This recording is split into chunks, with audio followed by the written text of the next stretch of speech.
అనేటువంటి విషయాన్ని చెప్పడం జరిగింది. నిన్న ఏదైతే పుట్టమన్ను తెచ్చి అంకురార్పణ కార్యక్రమం నిర్వహించారు. ఈ నేపథ్యంలో అసలు కొన్ని ప్రాంతాల నుంచి సుదూర ప్రాంతాల నుంచి కూడా వీరంతా ఇక్కడికి రావడం జరిగింది. వీరిని అడిగి తెలుసుకునే ప్రయత్నం. అమ్మా, ఎక్కడి నుంచి వచ్చారమ్మా? ఎక్కడి నుంచి వచ్చారు? ఈ ఊరండి.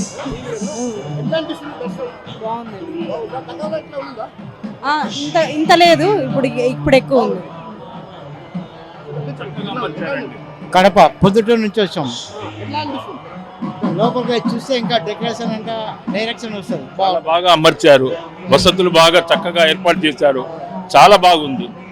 ఏం ఇబ్బంది లేదు, బాగుంది. అందరికీ శ్రీరామనవమి శుభాకాంక్షలు. చాలా బాగుంటుంది. మేము ప్రతి ఇయర్ వస్తూ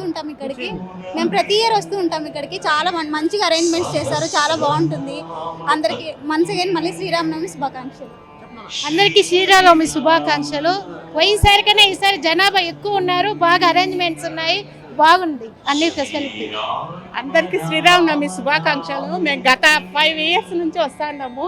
రాను జనాభా పెరుగుతూనే ఉన్నారు, చాలా డెవలప్ అయ్యింది. ఇది చాలా బాగుందండి. చాలా బాగుంది. హిందుత్వాన్ని ఇంకా పెద్దగా డెవలప్ చేసి మన దేశమంతా హిందుత్వంలోనే నడవాలా. హిందుత్వంతోనే రామనామమే సంకీర్తనాలు చేసుకుంటూ ఈ దేవస్థానాన్ని ఇంకా డెవలప్ చేయాలి. భద్రాచలం కంటే ఇంకా ఎక్కువగానే మన రాష్ట్రాన్ని ఎంతో ముందుకు తీసుకెళ్లాలి. ఈ శ్రీరామనవమి రోజు రాయచోటి ఫస్ట్ టైం వచ్చాము. బాగా ఆహ్లాదకరంగా వాతావరణం ఉంది. మరో భద్రాద్రి ఉంది. రాయచోటి నుంచే సార్. రాయచోటి గుడిలో అడుగు పెట్టగానే ఏమనిపిస్తుంది?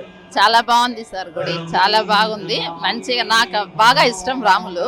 నేను ఎక్కువ రాముని కొలుసుకుంటా ఉంటాను. ఈ మంత్రం భలే నాకు నచ్చుతుంది. ఇప్పుడు ఇస్తున్నారు కదా మంత్రము, చాలా బాగుంది. ఈ మంత్రంతో జై శ్రీరామ్. నా పేరు ఏ చంద్రశేఖర్ గుప్తా, అడ్వకేటు, నెల్లూరు నుంచి వచ్చాము. చాలా భద్రాచలం కన్నా మించిపోయింది, ఎంతో హ్యాపీగా ఉంది. లోపల కూడా చాలా విశాలంగా మంచి ప్లేసు. ఎవరు ఎలాంటి ఇబ్బందులు లేకుండా డైరెక్ట్ ఎటు పోవాల్సిన వాళ్ళు అటు పంపించేస్తున్నారు. చాలా